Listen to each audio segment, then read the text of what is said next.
제가 서울에서 목회할 때에 어느 여집사님이 친척 결혼식을 갔습니다.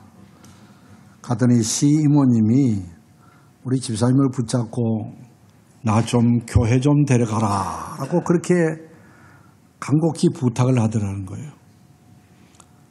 알아보니까 그 시이모님은 청계천에서 박수무당이에요. 작두를 타는, 작두 위에서 춤을 추면서 그 점을 봐주는 그런 참 대단한 무당인 거예요. 그런데 무당을 하지만은 마음이 날마다 불안해서 저녁이 되면은 그 포장마차집에 가서 술을 먹지 않고서는 견딜 수가 없더래요. 그리고 오는 분들마다 그저 복된 소식을 말하기보다는 당신 집에 뭐가 잘못되었으니까 망한다, 뭐 이렇다 저렇다 나쁜 소식만 얘기해주고 자기가 이렇게 무당을 하지만은 너무너무 다른 사람에게 복을 빌어주지 못하고 도리어 저주 비슷한 나쁜 말만 하고 불안하고 해서 도저히 감당치 못하겠는데 벗어나고 싶은데 벗어날 길이 없는 거예요. 그런데 조카 며느리가 예수 믿는다고 하니까 그만 붙잡고 나도 좀 교회 좀 데려가더라. 여기서 좀 벗어나고 싶다. 그래가지고 이 집사님 따라서 집에 온 거예요. 와가지고는 집사님이 저한테 전화한 거예요. 목사님, 우리 시이모님이 선녀 무당인데 이렇게 우리 집에 와서 기도해달라고 하니까 어떻게 해요? 어떻게 해요? 그러면은 뭐 좋든지 나쁘든지 할 수 없이 이제 찾아가서 예배하고 기도하고 또 교인들 데려가서 기도하고 얼마나 그 귀신이 센지 한두 번 기도해서 나가지도 않아. 꿈쩍도 안 해. 한 열 이상 매일 가서 기도했더니 한 번은 뭐 대문을 기도하는 대문을 활짝 열디만은 돈을 가지고 우르르 밖에 뿌리지만은 노잣돈 내가지고 가라 하면서 막 소리를 지르더라고. 그래서 이제 다 나갔어요. 그랬더니 아주 안 나갔어요. 나가기는 몇 놈이 나갔는데 아직도 많대요. 또 기도하고 기도해가지고 귀신을 쫓아낸 적이 있습니다. 우리가 사는 이 세상은 보이는 현상 세계가 있는가 하면은 보이지 않는 영적 세계가 있는 거예요. 그 영적 세계는 마귀가 주관하는 그런 그 악한 세상, 사람을 파멸로 끌고 가고 죄를 짓게 하고 낙심하게 하고 절망하게 하고 결국 지옥까지 끌고 가려는 이런 그 마귀 사탄의 세계가 있는가 하면은 하나님의 세계가 있는 거예요. 오늘 우리는 하나님의 세계 안에서 살게 된 것을 감사하시기 바랍니다. 오늘 본문에는 이 다니엘에 대한 이야기가 나오는데 다니엘은 바벨론의 느부갓네살 왕이 이스라엘을 3번 1차, 2차, 3차 침공을 해서 많은 포로들을 잡아가곤들 했는데 1차 침공 때에 느부갓네살 왕 바벨론으로 포로로 끌려간 분이 바로 다니엘이에요. 끌려가자마자 이제 포로민들을 바벨론화 의식을 만들어주기 위해서 왕의 특별 교육을 했다 그렇습니다. 젊은이들을 모아서. 그런데 특별 교육에서 보니까 거기에서 고기와 포도주들이 나오는데 알고 보니까 모두 다 우상 앞에 가서 드려진 제물이 자기들의 고기로 포도주로 나오는 것을 알고 이 다니엘은 친구들과 함께 뜻을 정했다. 오늘 우리는 비록 이방나라 하나님을 알지 못하는 나라에 포로로 잡혀왔지만은 여기서도 하나님 뜻대로 살겠습니다. 믿음으로 살겠습니다라고 뜻을 정하고 우리는 그 고기를 안 먹겠다고 했더니 그 책임자가 안 된다고.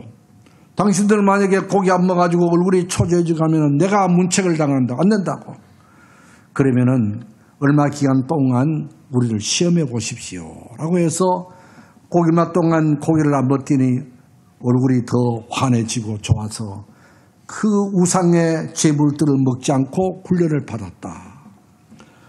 참 비록 젊은이들이지만은 하나님을 알지 못하는 그런 이방 나라의 포로로 잡혀갔지만은 그 가운데서도 하나님의 뜻대로 살겠다고 마음의 중심을 잡고 뜻을 정했을 때에 하나님께서 다니엘에게 다른 사람보다 지혜를 10배나 더 줬다라고 그렇게 했습니다. 이렇게 훈련을 마치고 아마 왕궁 그 근처에서 이렇게 생활하게 되어졌을 때에 그 바벨론의 왕이 꿈을 꾸었는데 그 꿈이 예사로운 꿈이 아니라 뭔가 미래에 대해서 이루어질 미래적인 꿈인 것만 분명한데 그 꿈을 꾸었는데 꿈을 잊어버린 거예요. 꿈이 생각이 나지 않는 거예요. 그러면 그걸로 끝나면 될 터인데 시간이 가면 갈수록 그 꿈이 너무너무 이상한 꿈이고 번민하고 머리에 맴돌게 되고 밤잠을 자지 못하게 되고 밥맛을 잃어버리게 되고 그 꿈이 어떻게 무슨 꿈일까 꿈이 계속 생각이 난다. 그래서 나라 안에 있는 점술가들 또 지혜 있는 사람들 또 철학자들 이런 사람들을 모아놓고 내 꿈 좀 알아보고 그 꿈을 좀 해석하라 그랬더니 이분들도 참 허무맹랑하지요. 왕이 꿈 이야기를 해줘야 뭐라고 해석을 할 터인데 왕이 잠자다가 꿈 꿨는 것 같고서는 그 꿈 내용을 알아보려니까 도대체 이게 누가 알아낼 수 있겠어요? 그들이 하는 말이 신들 외에는 알 사람이 없습니다. 누가 사람이 왕이 잠자다 꿈 것을 누가 그 꿈을 알겠습니까? 못한다고. 그렇게 누가 사식을 찾습니까? 누가 어떻게 알아요? 내가 장로님 꿈 거 내가 알겠어? 말 안 하는데. 모르잖아. 그런데도 이것을 계속해서 번민하니까 왕은 할 수 없이 명령을 내는 거예요. 그 점술가들, 그 철학자라고 하는 그런 사람들 다 거짓말쟁이라고, 다 가짜라고, 그들을 다 죽여버리라고 막 명령을 내린 거예요. 그래서 나라 안에 있는 좀 지혜 있는 사람들 또 점술가라고 하는 이런 분들이 다 죽게 되었어요. 이 소식을 전해드는 다니엘이 오늘 본문 17절에 보면 그런 말이에요. 다니엘이 들어가서 왕께 구하기를 다니엘이 스스로가 왕을 찾아간 거예요. 시간을 주시면 왕에게 그 해석을 알려드리리다. 왕이여 시간을 얼마만 주면은 제가 왕이 꾼 꿈을 알고 그 꿈의 내용이 무엇인지 그 꿈이 어떤 꿈인지 해석까지 해드리겠습니다 라고 이야기를 했다는 거예요. 이것은 하나님으로부터 무슨 사인을 받고 왕을 찾아간 것이 아닙니다. 전적으로 많은 사람을 살리기 위해서 그리고 하나님이 무슨 사전에 알려주지 않았지만은 하나님 앞에 기도하면은 하나님께서 내게 알려주실 것이다. 하나님 앞에 기도하면은 왕의 꿈속에서 꿈꿨던 내용도 알게 해주시고 해석까지 알게 해주실 것이라는 믿음의 확신, 이 확신을 갖고 스스로가 왕을 찾아가서 다니엘이 이야기했다는 것입니다. 저는 이 본문을 보면서 다니엘의 믿음이 대단하다. 좀 조용히 가만히 있었으면은 살지도 모르고 죽을지도 모르고 뭐 시간 되면은 상황 따라서 갈 터인데 뭘 그렇게 자기가 스스로 왕을 찾아가가지고 말이요. 내가 알아주겠다고 뭘 믿고 하나님을 믿고 할렐루야 믿는 대로 될지어다 그렇잖아요.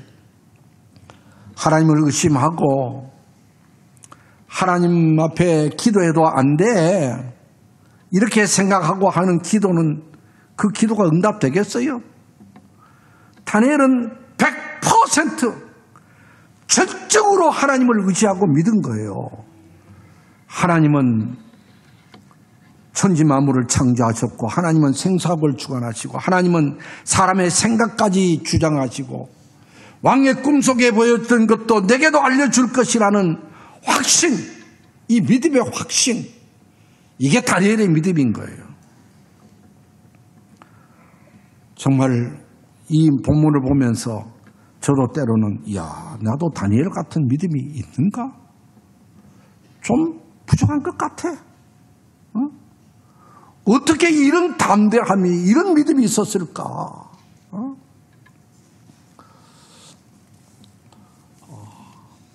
오늘 우리 많은 그리스도인들도요, 하나님을 믿는다고 그러면서 정말로 하나님이 우주를 창조하시고 내 생명의 주인이시고 내 모든 문제들을 하나님 앞에 기도하면은 하나님께서 선히 해결해 주시고 응답해 주신다는 100% 믿는 믿음이 있느냐 말이에요. 기도하고 또 돌아가서는 의심하고, 성경에 나타나는 모든 기적들, 나사로가 죽었다가 살아났다 그러고, 무리로 걸어갔다 그러고, 과학적으로 맞지 않고 논리적으로 맞지 않고 내 이성적으로 받아들일 것만 받아들이고, 그렇지 않는 것은 믿지 않는 우리의 선별적인 믿음은 아닌지, 그 믿음이 온전한 믿음이라고 할 수 있을까? 정말로 예수 그리스도는 내 죄를 대신해서 십자가에 죽으셨고, 예수 그리스도를 믿음으로 하나님의 자녀가 되고 천국 백성이 되고 나는 천국 간다.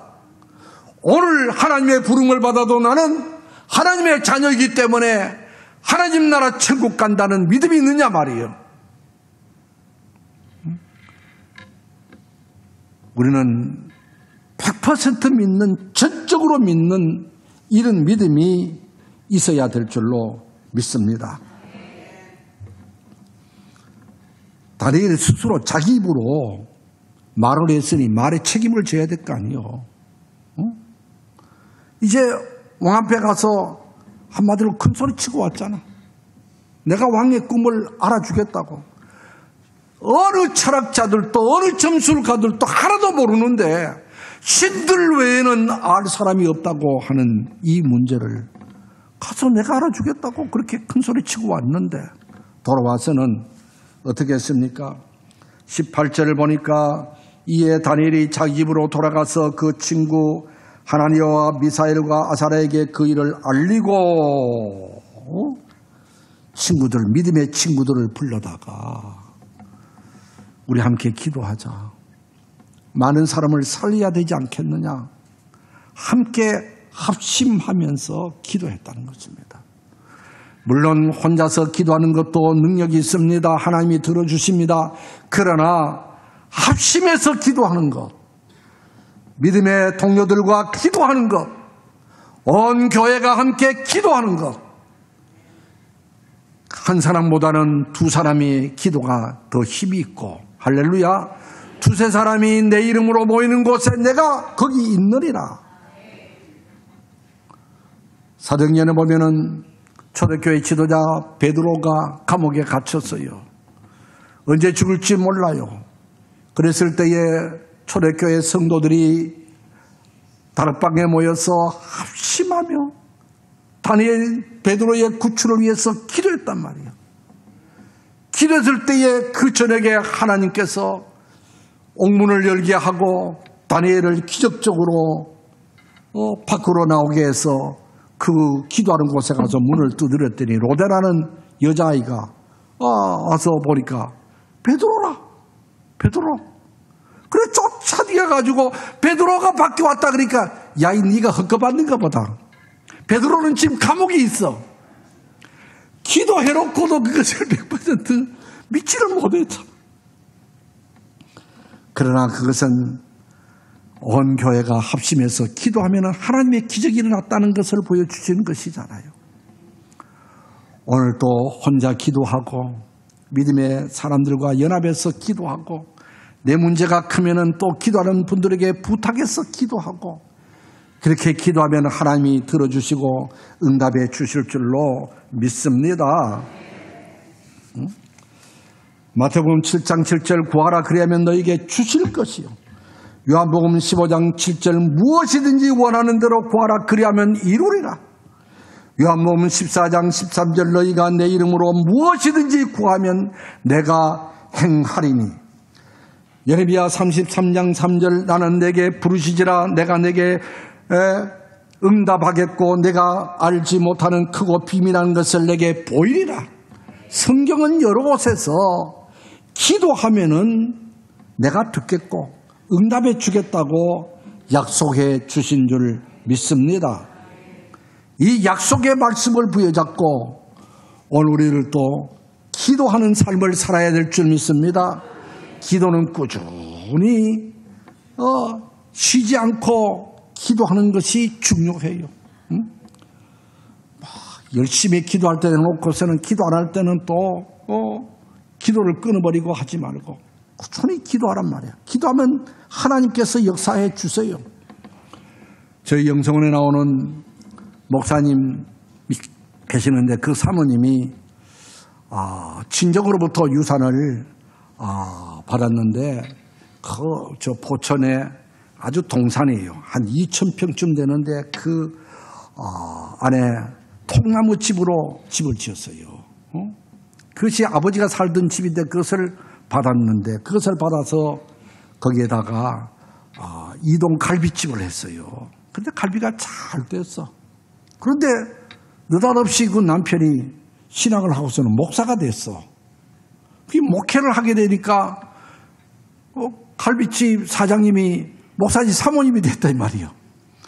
거의 어떻게 남편 목회를 도와야 되겠다 싶어서 저 서울에서 호텔에서 일하는 그 시동생이 있었는데 그 시동생을 불러다가 네가 이 갈비집을 계속해라 라고서는 그것을 물려줬어요.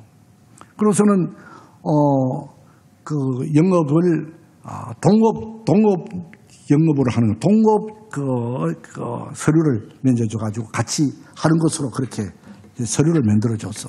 동업 사업장으로. 그래서 이제 목회를 17년인가 했어. 목회를 마치고 은퇴를 하게 돼서 그리로 다시 들어가려고 그랬더니 이 시동생이 그동안 17년 동안 고깃집을 하면서 고기 사업이 잘 됐어요. 돈을 잘 벌고 그렇게 했는데 느닷없이 법정에다가 재판을 건 거예요.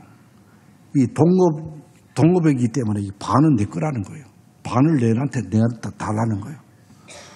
아이고 느닷없이 무슨 반이요. 그동안 잘 먹고 잘 살고 돈 벌었으면 됐지. 이거 반은 내 거라는 거예요.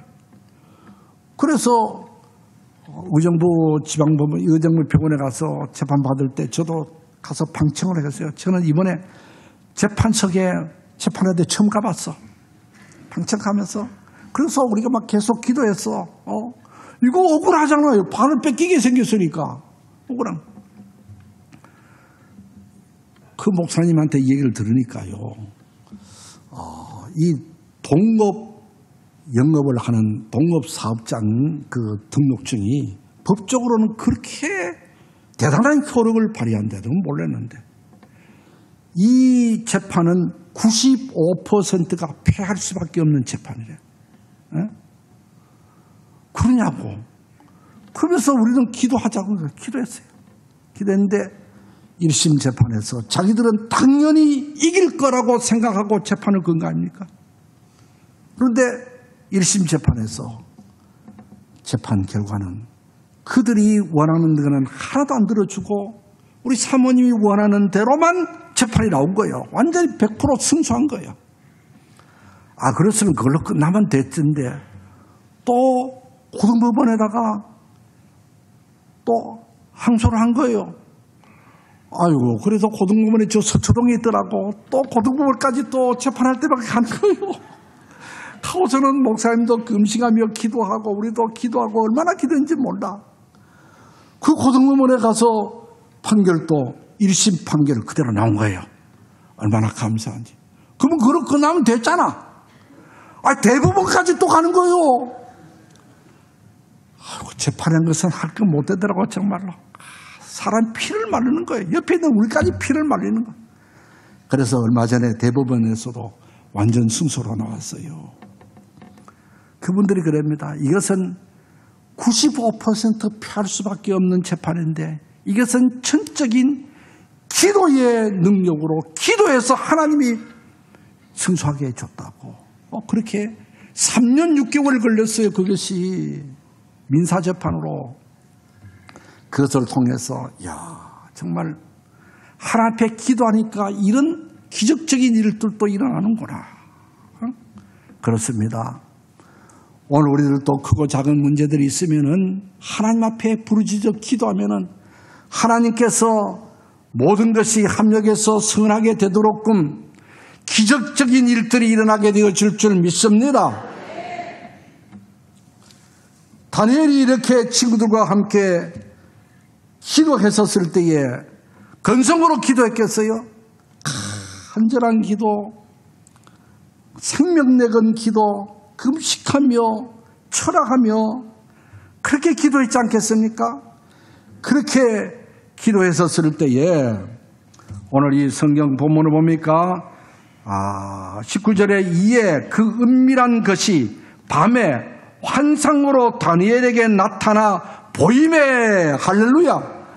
이야, 이런 역사가 일어나죠. 밤에 말이야 다니엘에게 왕의 꿈속에 보여줬던 꿈 내용 그대로 다니엘에게 다 보여줬다는 것입니다. 놀라운 일이잖아요. 하나님 앞에 기도하니까 이런 역사가 일어나게 되었다라고 하는 것입니다.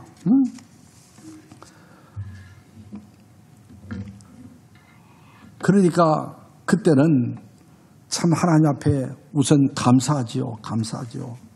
여기 보니까 하나님 앞에 감사하고 라는 말씀이 또 나오잖아요. 하나님 우리의 기도를 들어주셔서 감사합니다. 하나님께 영광 돌립니다. 얼마나 가슴이 벅찼겠어요. 해석까지 하나님이 또 알려주셨단 말이에요. 오늘 대부분의 사람들은 무슨 일이 일어나서 금방은 하나님의 은혜인 줄 알고 감사하는데 좀 시간이 지나면은 될 때가 됐으니까 됐겠지. 뭐 우연히 됐겠지. 그렇게 생각하고 감사하지 않는 분들이 많아요. 우리는 먼저 작은 일이든지 큰 일이든지 그것이 하나님의 은혜인 줄 알고 하나님 앞에 감사할 수 있는 우리 모두가 되기를 바랍니다. 하루에도 무슨 일이 일어날지 몰라요. 이번 주간 저지난 주간에 2주가 됐는데 요양원을 하는 분이 신김치가 있으니까 묵은 김치가 있으니까 그거 가져가려겠냐 그래요. 그거 좋다고. 그래가지고 차를 몰고 그 요양원에 제 아내 같이 갔어요. 갔더니 벌써 그 이제 정문 앞에다가 밑에 도르래가 있고 이게 끌고 다니는 그런 수레가 있잖아요. 거기다가 신김치 박스를 이만한 것을 2개를 하면 밖에 내놨더라고. 이거라고. 그래서 아이고 감사하다고. 그래서 그것을 이제 도르래로 돌돌돌돌 밀어서 제 차인데까지 와서 차 뒷문을 열고 그 김치, 신김치, 묵은 김치 박스를 들었더니 얼마나 무거운지 한 20kg 이상 돼요. 막 들기 힘들어. 끙끙거리면서 거기 물도 있지 막 그렇지 않겠어요. 들어가지고 차에다가 얹히고 있는데 거기가 바로 이 경사가 졌어. 경사진데 위에야. 근데 그 경사가 한 10m 정도 되는 것 같아요. 그리고 그 밑에 도로가 있고 도로 그 건너편에는 세단차가 3대가 서 있는 거예요. 그런데 갑자기 그 신김치, 묵은 김치를 실은 도르래가 돌돌돌돌돌돌돌 하면서 그 언덕을 내려가는 거예요. 제 아내는 가서 인사하고 이제 오니까 둘이서 쳐다보고서 하고 있는 거예요. 가서 보니까 틀림없이 그 세단차, 새카만 세단차, 고급차더라고. 그 재단차 앞으로 막 돌돌돌돌돌돌. 와, 정신이 없는 거예요. 그렇다고 해서 그 언덕백을 뭐 지금 또 걸어갈 수도 없고, 그거는 결국 그 차에다 놓고서는 쳐다만 보고 막 소리만 지르고 있어요. 그런데 놀랍게요, 그 세단차 앞에 가더니 그것이 방향을 딱 들어서 중간에 비 있는 대로 쏙 들어가는 거예요. 와, 지금도 생각만 하면은 깜짝깜짝 놀라겠어. 그 묵은 김치 그 가지러 갔다가 200만 원, 300만 원 물어주게 생겼어. 응? 그 얼마나 무거워요. 그게 속도를 받았는데 가면은 그 깨지게 생겼어요. 그렇게 해서 숨을 한숨 쉬고 있는데 좀 있다니까 그리로 차가 한 대 또 어린이 그 노란 차가 그리로 앞으로도 지나가는 거예요. 아이고, 조금 늦게 갔다면 저 차 오는 어린이 봉고차 들이박든지 바로 갔으면은 세단차 들이박든지 얼마나 감사한지 막 집에 와서 하나님 앞에 아이고 감사합니다.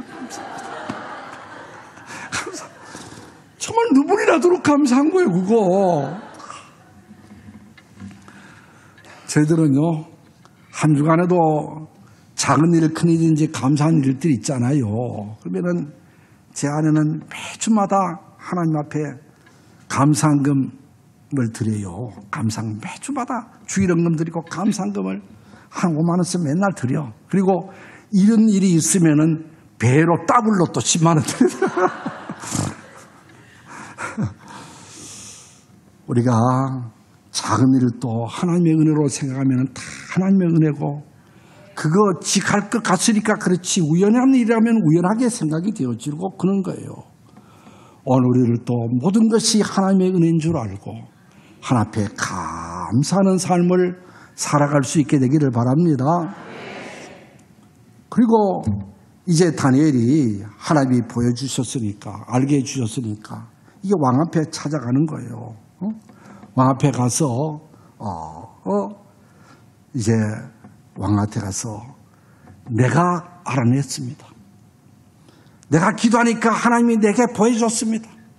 내가 그런 말 한마디도 안 했어. 이방 나라, 하나님을 알지 못하는 나라 왕이지만은 왕 앞에 가서 하나님이 보여주셨습니다. 하나님이 알게 해주셨습니다. 하나님의 은혜입니다라고 하나님을 나타내고 하나님을 드러내고 하나님께 영광을 돌렸다. 할렐루야. 이게 또 다니엘의 놀라운 그 은혜잖아요. 그렇게 왕한테 가서 얘기했더니, 자, 2장 46절에 이에 느부갓네살 왕이 엎드려 다니엘에게 절하며, 그 대국, 그 강대국 나라의 왕이 포로로 잡혀오는 젊은 사람, 그 무명의 사람, 그 다니엘 앞에서 큰절을 했다는 거예요. 큰절을. 그기를 하기는 그렇잖아요. 내가 꿈꿨는 것이 어떻게 그렇게 다니엘이 그대로 말하느냐 말이에요. 그까지 해석을 해오느냐 말이에요. 감탄한 거예요. 감탄한 거예요. 그 다니엘 앞에 큰절을 했다. 그리고는 선물을 주고 나라의 통치자로, 나라의 총리로 세워서 자기를 돕도록 했다라고 했습니다. 하나님이 하시니까 이런 역사가 일어나는 거예요. 하나님 앞에 기도하니까 하나님께서 가르쳐 주셨는 거예요. 그러면서도 내가 했다고 하지 않는 거예요. 왕 앞에 가서도 하나님이 하셨습니다. 하나님의 이름을 높이고 하나님을 찬양하고 하나님을 드높이는 그런 그 다니엘의 믿음이었습니다. 이런 믿음을 가지고 있는 하나님 중심적인 믿음을 가진 다니엘을 느부갓네살 왕 때에 젊은 사람이 총리가 되고요. 그리고 그 다음 벨사살 왕이 되어졌는데, 왕이 바뀌어졌는데, 그 벨사살 왕 때도 다니엘은 고관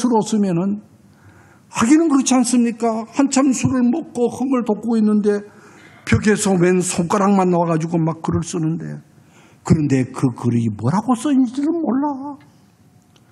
해석을 알아야 되는데 몰라. 거기 있는 사람 아무도 몰라. 그럴 때에 다니엘이 거기서 이야기해줘. 메데메데 대겔 오바르신. 하나님 저울로 왕을 달아봤더니 왕이 그 저울에서 함량 미달이라 합니다. 그래서 그날 저녁에 벨사살 왕은 살해를 당해서 죽어요.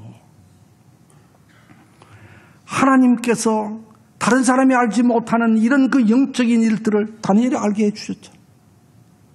그리고서는 그 바벨론 나라가 망해요. 그러고는 파산 나라가 세워지는데, 파산 나라의 다리오 왕 때에는 그 왕 나라가 바뀌어졌는데도 다리오 왕 때에도 다니엘이 총리가 됐잖아요. 높은 총리 바쁜 일과 중에서도 다니엘은 하루에 3번씩 기도하기를 쉬지 않았다 그러잖아요. 그 정치적인 정력들이 저 포로민들이 총리가 되어지는 것을 시기하고 질투해가지고 다니엘을 어떻든지 해하고 끌어내고 죽이려고 하는데 무슨 잘못한 것이 없다는 거예요. 얼마나 바르게 했으면은 흠을 찾지를 못했다는 거예요, 다니엘이. 단 하나의 흠이라면 하루에 3번씩 하나님 앞에 기도하는 게 그 흠인 것을 알고 왕한테 가서 앞으로 한 달 동안 왕 외에 어떤 신이나 어떤 누구에게 구하고 기도하면은 사자굴에 쳐넣었습니다. 왕을 회유해서 이 법을 통과시킨 거예요. 다니엘은 전처럼 기도하면은 사자굴에 들어가서 사자의 밥이 되고 죽을 줄 알지만은 여전히 전에 하던 대로 예루살렘으로 향한 창문까지 열어놓고 하나님 앞에 기도했다고 하잖아요. 정치 정적들이 쌍안경을 쓰고 지금 보는 걸 알면서도, 기도하면은 죽을 줄 알면서도 하나님 앞에 기도하는 생활을 중지하지 않고 믿음을 지키고 그랬을 때에 예상대로 다니엘은 사자굴에 던져졌잖아요. 사자들이 자기들의 밥이 던져지면은 던져지기 전에 씹어먹을 것, 우수수 파사먹을 것인데도 하룻밤을 지났지만은 사자들이 입만 보여가지고 눈만 뻐끔뻐끔하고서 다니엘을 해하지를 못하겠다. 사자굴에서도 살아난 분이 바로 다니엘이에요. 할렐루야. 죽을 자리에서 살아나게 되고 하나님이 보호해 주시고 하나님이 지켜주시고, 이런 놀라운 신앙의 경험, 간증이 다니엘에게 주어졌잖아요. 그러는 그 뒤에 보면은 앞으로 되어질 일들을 하나님께서 이 환상으로 예언적으로 보여준 내용들이 다니엘 후반부에 나오는 겁니다. 정말 다니엘은 하나님의 기적을 체험하는, 하나님의 보호를 받는, 죽을 자리에서 살아남는, 다른 사람이 알지 못한 것을 알게 되어지는 이런 신앙 간증이 있고, 하나님이 함께 하시고 도와주시고 보호하시고 높여주시고 쓰신 분이 바로 다니엘이었다. 다니엘의 하나님이 우리의 하나님인 줄 믿으시기 바랍니다. 하나님은 어제나 오늘나 동일하신 분인 줄 믿으시기 바랍니다. 지금 이 시대도 똑같은 일은 아니지만은 하나님을 전적으로 믿고 믿음으로 기도하고 하나님께 감사하고 하나님께 영광 돌리고 하나님을 높이는 자들, 하나님은 높여주시고 하나님은 쓰시고 하나님은 함께 하시고 하나님은 문제를 해결해 주시고 그를 통해서 하나님은 영광 받으시는 줄 믿습니다. 오늘도 우리에게 믿음을 달라고 기도하시고, 그래서 오늘 우리들도 다니엘 같은 신앙의 간증자들이 되기를 주님의 이름으로 축복합니다. 하나님 아버지, 오늘 저희들도 다니엘 같은 믿음을 주시옵소서. 기도의 사람이 되게 해 주시옵소서. 감사의 사람이 되게 해 주시옵소서. 하나님께 영광 돌리고 하나님을 찬양하는 사람이 되게 해 주시어서 우리의 생활 속에도 갖가지 기적적인 일들을 많이 경험하게 하여 주시고 하나님의 살아계심을 널리 증거하게 하여 주시옵시고 하나님의 역사하심을 간증하는 간증의 주인공들이 되게 해 주시옵소서. 예수 그리스도의 이름으로 기도드리옵나이다. 아멘.